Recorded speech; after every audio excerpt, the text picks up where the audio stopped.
Hi guys, and welcome back to another video. I'm gonna go ahead and say right now, I'm sorry if you hear noises in the back.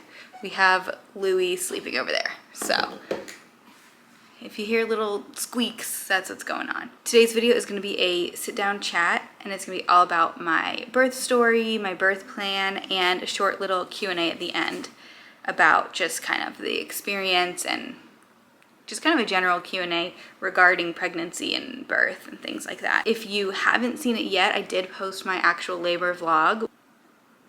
Louie loves to roll to this edge of her crib.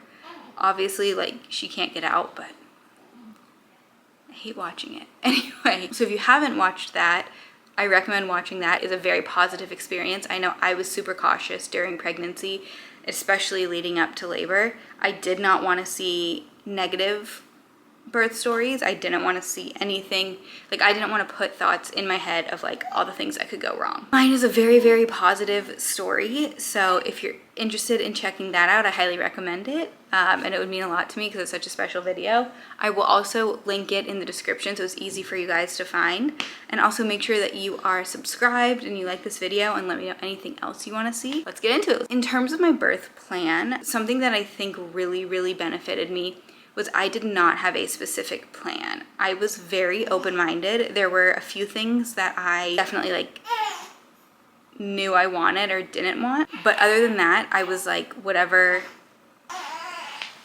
All right, now we have a new addition to the video. Anyway, I had a couple things that I was like, I definitely want this, or I definitely don't want this, but overall, I was extremely open. I was like, if things happen, I need a C-section, that's okay. If things happen and I need to be induced, that's okay. I think that really benefited me in terms of mindset and just my opinion and outlook of the entire situation, because I wasn't really like strong-willed in anything, but I also was very clear about what I did want, and I had very open communication with the whole birth team and things like that. So I'll show you guys what my birth...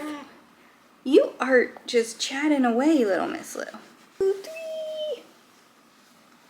Anyway, so this is what my birth plan looked like. Essentially, I had it split up into two categories. I had stuff that pertained to me and stuff that pertained to the baby. But the first thing, this was a late addition. I personally am somebody who is very susceptible to swelling and inflammation, so I actually asked them to limit IV fluids. Basically what I said was like, if it's necessary, 100% give me whatever I need. But if it's just like extra to like make sure or something like that, I'd rather not have it. So I don't know the actual amounts that they gave me, but I do think they gave me less. Second one was I did not want to have an episiotomy, which like obviously nobody wants that, but that was just something that I put on there that I did not want. This one, I wanted to use gas for contractions before my epidural.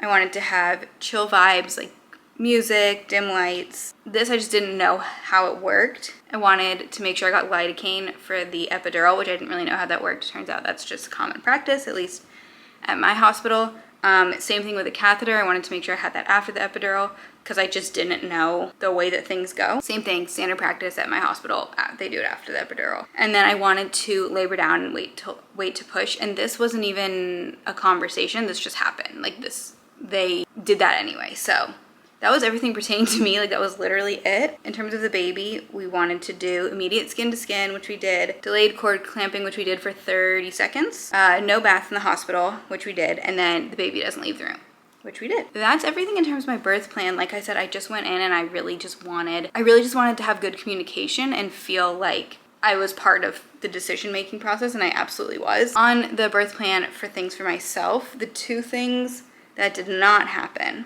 I didn't have gas for the epidural. One was because it just so happened that for that day there was some issue and they like didn't have it, like there was no hookup or something, I don't really recall. Second was my labor just progressed really fast, and there was not a huge amount of time that I was in active labor with really strong contractions that I did not have the epidural. Having music playing and like the dim lights, yes, because it was mostly at night, and it was just kind of, again, they just dimmed the lights naturally, like I didn't ask for that. Music I didn't have going. Again, everything just happened really quickly, so I just kind of like didn't do that. Let's talk about labor and like the actual labor process and what happened. Oh, and I forgot to mention, this is a huge part of my birth plan. Like I said, I was open to whatever needed to happen. I obviously wanted to go into labor naturally. That was the goal. but I also really did not want to go past my due date. Like I really, really did not to. I really, really did not want to. So I had an induction scheduled for my due date. My due date was May 23rd, and I had an induction scheduled for that day. But I did all the things I could. I did all the research, all the things I could to make this baby show up first. Did it work? Well, let's put it this way. I did go into labor and have her before her due date. I did not need to be induced, but I don't know if that was just gonna happen or if it was everything I did. So starting at 34 weeks, I had red raspberry leaf tea, and I had 2 cups a day starting at 36 weeks, and at 37 weeks, I had 3 cups a day. I started eating 6 dates a day starting at 35 weeks. I know that people say like it's really hard to eat 6 dates a day. Personally, I had like no issue with it. We also at our farmer's market have this like artisanal date guy. So there's like some really, really good dates, but I would have like 2 dates and a smoothie in the morning every day, and then 2 other times in the day just snack on dates, and there you go. I started curb walking every single day at 37 weeks. I started adding like a little bit of spiciness to my food.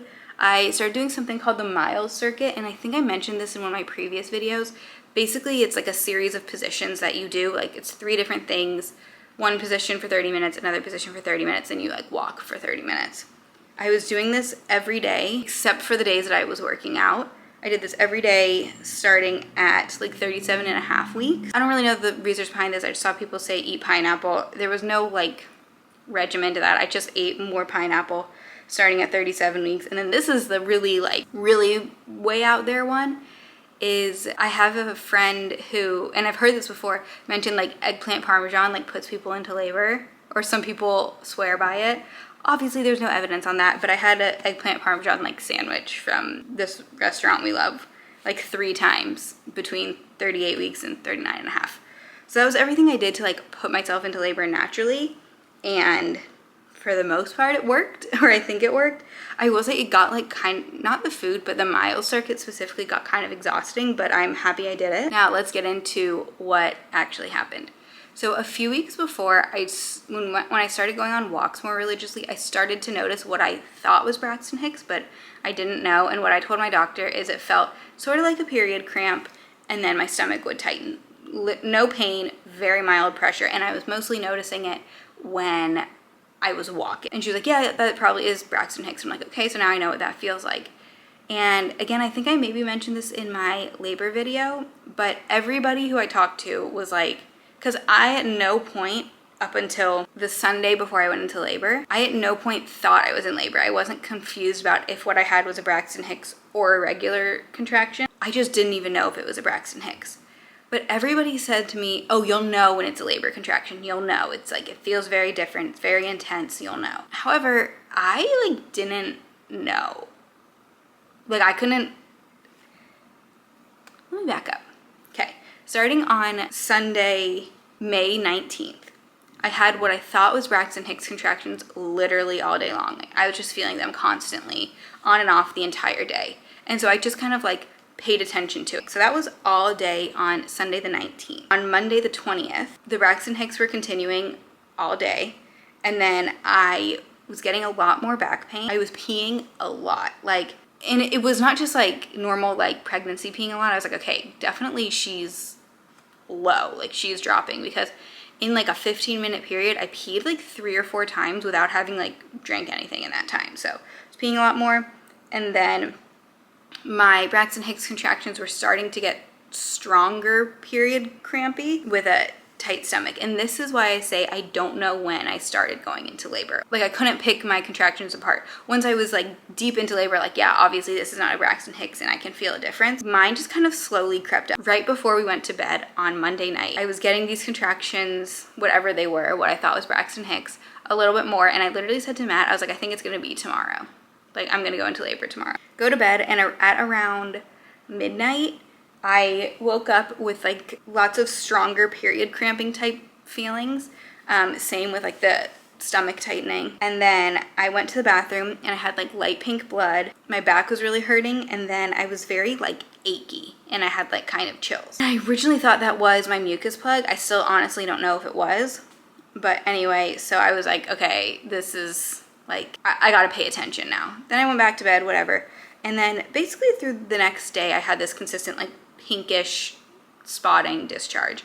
We actually called the hospital because when I had looked up mucus plug, it was different than what I was having. So I just wanted to make sure, like, there was no danger, nothing wrong was happening. And they're just kind of like, yeah, this happens sometimes. You're probably in, like, early labor. I'm like, okay.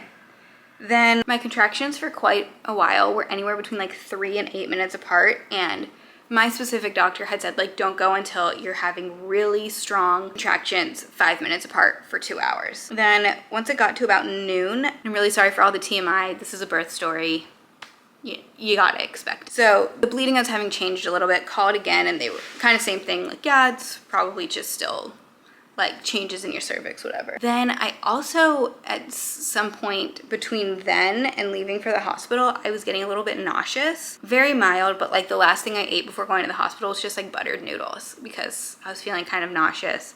The contractions I was having started getting slightly stronger, and I was having them closer together. At about 4 p.m., we decided, all right, let's go. I had everything written down. Like, I was doing so good at, like, marking the times on these things so I could, like, remember and share it, but as we got more into it, totally forgot to do that. So a lot of it will be just kind of guessing and trying to remember after this. The reason we didn't go earlier is, like, I really don't want to go and be sent home. We only live 5 minutes away. Like, was not a big deal, but I was like, I'd rather just, like, go when I'm ready, whatever. So we leave for the hospital around 4. We get checked in, admitted. They're monitoring the baby for a little bit, all that jazz.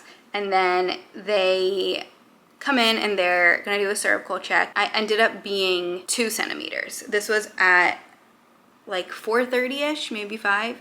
I was 2 centimeters, and they kind of gave me some options. We decided on, was like, doctor was gonna come back and check me in about 2 hours, see where I'm at from there, and then we would make a decision. If I hadn't really progressed, I could go home, or since I was there, I could get induced. My thinking was honestly that since we were there, I was just gonna get induced, because at that point, I was gonna be back in, like, a day and a half for my induction anyway, so it didn't really matter to me. The nurse was like, since everything looks stable, you don't have to be hooked up to the monitors. You can go walk around, do whatever. And so I'm so mad because I was this close to getting this on video, and it would have been so funny. One of my biggest things, because in pregnancy, just as my body changed, like, I really did not have a lot of clothes that fit me and that were comfortable, and I kind of anticipate that through the postpartum journey. And so I ended up wearing, like, the only pair of sweatpants that I have that fits me. And one of my biggest fears, or things that I just really didn't want, is, like, I did not want to get my pants dirty. Keep that in mind. I was wearing a pad already because of the bleeding, so that was helpful. But anyway, she was like, you can stay in the gown. I can give you a gown to put behind you. You can put your clothes back on, whatever you want to do. So I was like, how long, like, we don't know how long we'll be here. I'm just gonna put my clothes back on. So I get changed, and we got to this tiny little patio. I thought it was, like, a big thing that I could, like, walk circles around. No, it's this, like, tiny little patio, literally right outside our window. And I'm just, like, pacing back and forth, like, putting my leg up on the ledge, like, doing some deep squats, doing just anything I can to kind of, like, shake things up. We're out there for about 30 minutes, and my contractions are getting stronger as I do that. I'm sitting down, I'm standing up, I'm sitting down, I'm standing up. And then I sit down, and I was like, whoa. Matt was like, what? And I go, I just had a very weird sensation. It feels like a water balloon popped. I think my water just broke. And so then I stand up, and I feel kind of like a gush, like what they say. And I'm like, oh yeah, my water broke. And both Matt and I for a second are like, okay, what do we do? Because we're, like, outside, I have to get back inside, but I don't want to be just, like, pouring water everywhere. So I kind of get up and, like, do that funky little waddle that you do to get into the hospital room, and go to the bathroom, and just, like, my water had broken. And not a single drop got on my pants, which I was thrilled about. But I did, like, look at the pad, and it was, like, you know, very wet, and it was kind of brownish, and I was like, okay, that's probably not normal. So the nurse came in, and I was like, I'm guessing my water just broke. And she's like, yep. And I'm like, I'm guessing that's meconium. And she's like, yep. And the first thing she said was like, well, now you're staying, because we were still debating, like, are we gonna stay or are we gonna leave? And so obviously at that point, I was staying. And my mentality about the epidural was, I was always gonna get one. That was never a debate in my mind. But I did kind of want to wait it out because I just had heard that it can slow things down. So that was maybe like an hour and a half, 2 hours after I had gotten there. At that point, or shortly after my water broke, was when do labs and stuff, and then it was a shift change and we got a different nurse, and I was talking to her and I was like, I definitely want the epidural. Like, do you have any suggestions about like when?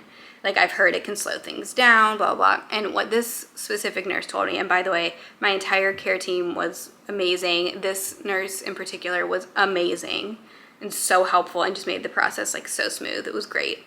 But she said, she's like, you know what, I can't really say. Some people, it does kind of slow things down. Some people just aren't able to relax. And so the epidural gives them the chance to relax, and then everything speeds up. So I was kind of like, okay, like, and she's like, you just, and I had also heard, tell them you want the epidural before you want it because it takes a long time. And my camera's gonna die, so I gotta switch the battery. All right, we got a new battery. So I was like, okay, you know what, I'm doing okay right now. I'm getting through these. They're tough, but I'm getting through them. Another thing I want to mention is that I was really, really intentional of not using the word pain or like hurt.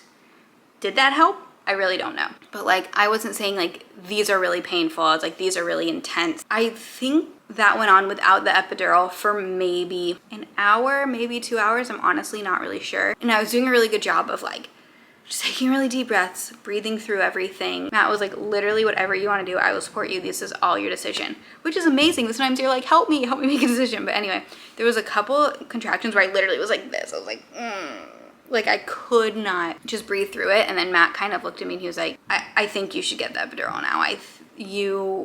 There's no reason for you to struggle. And I was like, yeah, you're right. So I called the nurse in and I was like, okay, ready for the epidural. She did a really great job of like explaining to me like how to sit, what it's gonna feel like, all those types of things. I'm so glad I got it when I did because my contractions were just getting stronger and stronger and stronger. And so the anesthesiologist comes in to give me the epidural. The lidocaine shot hurt more than the epidural did. Obviously that's kind of the point because the lidocaine numbs you. They told me it feels like a bee sting, and that was like pretty accurate. So if you're curious about like what that feels like, that's what it felt like. And then I got the epidural, and then the anesthesiologist waited like, she said she likes to wait 15 minutes to make sure that everything is working well, whatever. So she's waiting, and throughout this time we're talking, and at one point they were like, you just had a contraction. And I'm like, really?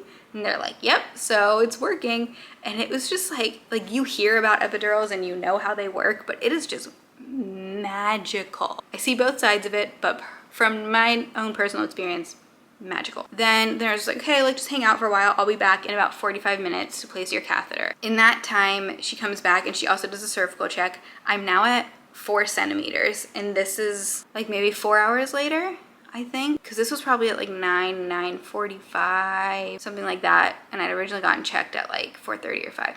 So it was about 4 hours later. I was then at a 4, and I was like, okay, well that's great. And then at that point I was like, okay, like I'm gonna sleep a little bit. So I go to sleep, and then the doctors are doing their rounds, and the doctors come in just to like say hi. Before this, like before I got the epidural, right at the beginning, my contractions were really, really close together. Like they were like 1 to 2 minutes apart. Then they came in and they were like, hey, your contractions are slowing down a bit. They're closer to like 4 to 5 minutes apart now. And because your water's been broken for a while, like, not that we need to speed it up, but we just kind of want to be aware of that. So we'd like to start you on Pitocin if that's okay.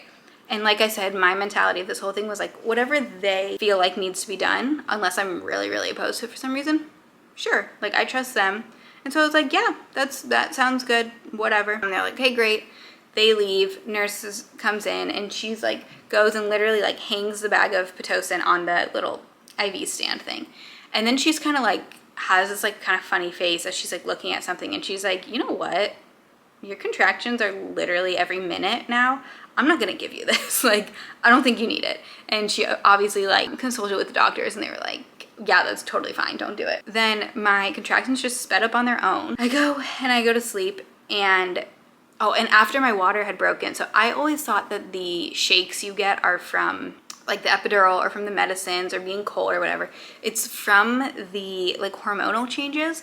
So even before the epidural, I was shaking like so much, and then once I got them, it had kind of like calmed down. So this next chunk of labor was from, I'm guessing 9:30 to like 12:30, maybe.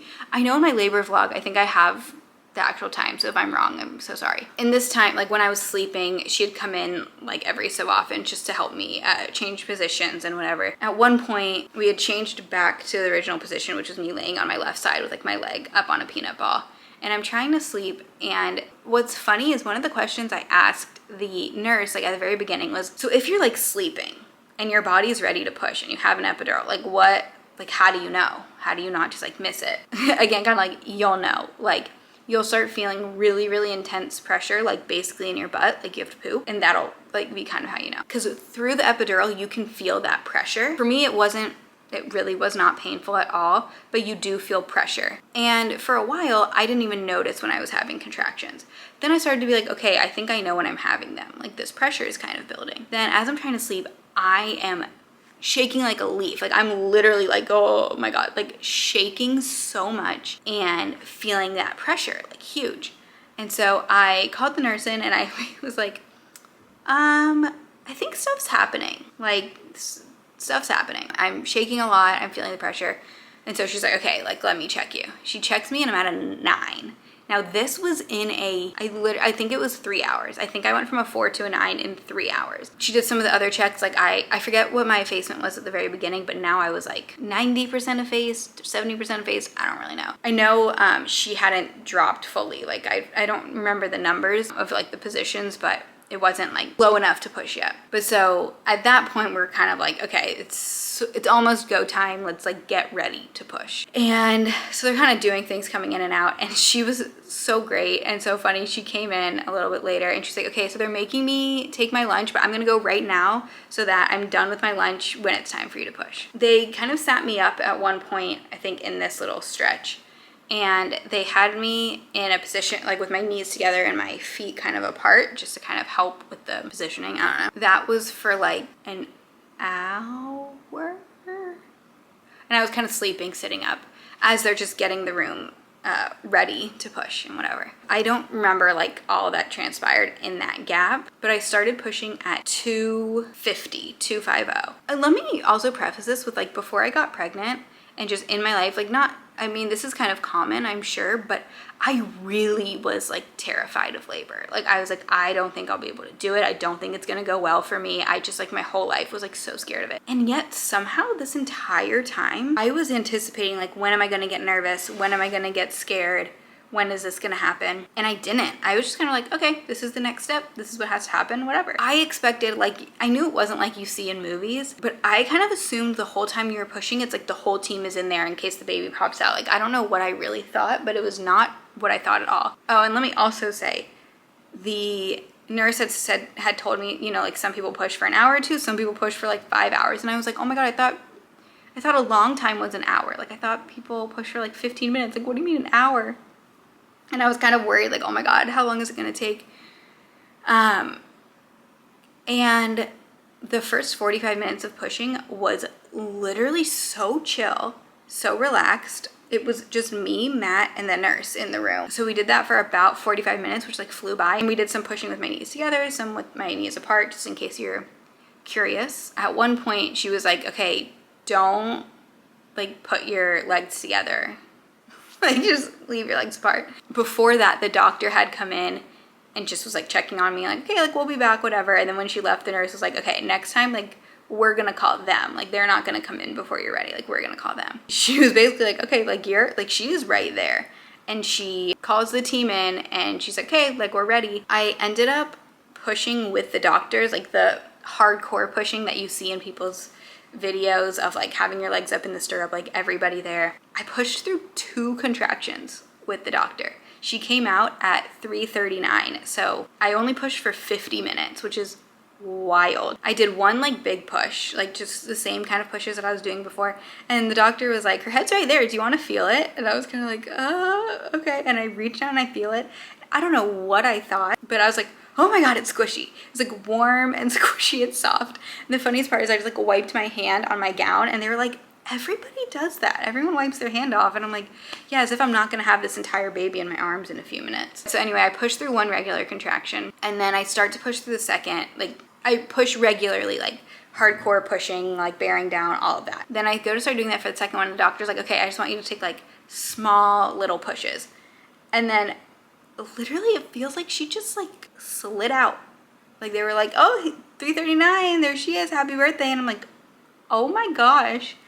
Like, in all honesty, I can't imagine a smoother labor process, and I'm so thankful for that. I don't know if it's everything that I did. I don't know if it was my mindset. I don't know if I just got lucky, but it really was truly like such a great experience.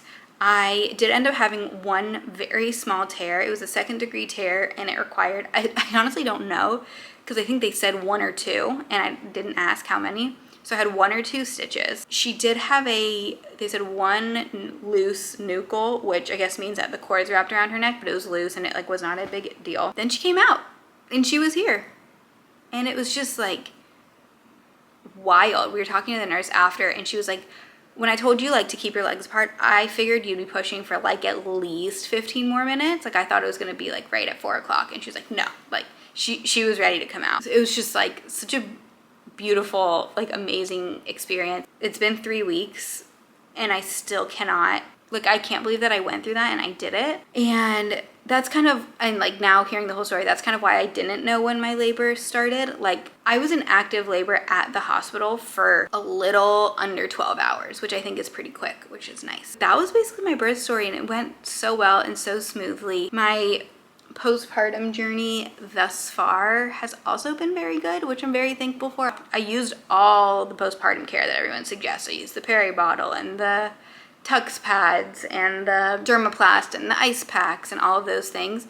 And I was taking Advil and Tylenol like alternating around the clock, but I stopped using all of that stuff maybe 4 or 5 days in, I think. On one of the other social platforms, I asked for any questions. I'm gonna go ahead and answer those questions that you guys asked. This I already answered, but one of the first questions I got was like, did I do any hacks for labor, like dates, pineapple, red raspberry leaf tea? And the answer is yes, yes, yes, yes, yes. I did all of those things. How is nursing going so far? And at this point, it's going very well. Because of the whole going to the hospital thing, it definitely got delayed. She was latching fine at the beginning, but then like, because we didn't really get to breastfeed for like multiple days, I was just pumping a lot, and that created oversupply and a clogged duct all within like the first week or so of her life. So that was really tough. Next question was if I've had any baby blues, and I honestly haven't. Something that I've heard people say, and I don't know if there's truth to this,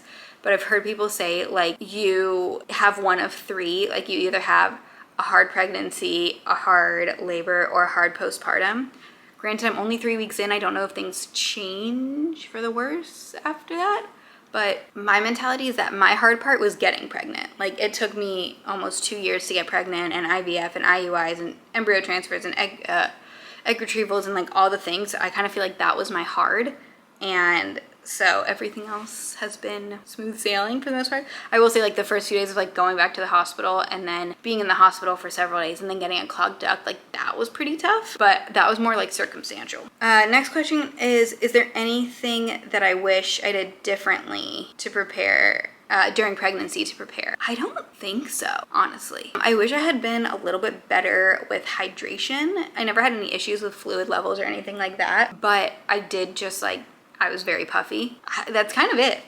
Honestly, I feel like I prepared as best as I could, as best as I knew how, and everything turned out really well. How am I dealing with the breastfeeding hunger? Figuring it out, honestly. As I've mentioned, I'm historically vegan, but I did add back in chicken during pregnancy, chicken and eggs. I do not do well with dairy, and I don't really love to do like the processed meats and stuff. So high protein meals and snacks are getting a little bit tricky for me. I'm trying to figure that out. We did meal prep a bunch of little like protein snack balls, and I've basically torn through all of those. I think I have 2 left. I think the biggest way I deal with it is like I have a little snack while I'm breastfeeding a lot of times, so it'll be like a protein bar or a protein ball, but I have a super protein heavy breakfast, which I think really, really helps me. Like I counted it up today actually, and I have like 50 grams of protein in the morning. 40 of it comes from a smoothie, and then the rest is from eggs. So that's really the best way I've figured it out so far, but honestly, I'm still working through that and trying to sort that out for myself. And then the last question is, am I planning to get back on my ADD medicine now that I'm not pregnant anymore? Currently, no, which is something that I honestly never thought I would say. I think I ended up coping well enough during pregnancy, and now I'm at a point where like I'm not doing like schoolwork or things that need like that type of attention, so I'm gonna try and hold off on it as long as I can. I'm open to going back on it if I really need to, but currently the plan is no. And with that as the last question, I'm gonna go ahead and end the video here. Again, I'm just so thankful for my entire experience. Thank you so much for watching and listening to my birth story. I'm so happy that I had such a positive experience. And now we're just loving life with Louie and hanging out and just adapting to being parents. And if you have any other questions or anything else you want me to touch on, or a Q&A that's focused a little differently, please comment and let me know, and I would be happy to do that. But until then, I will see you in the next video.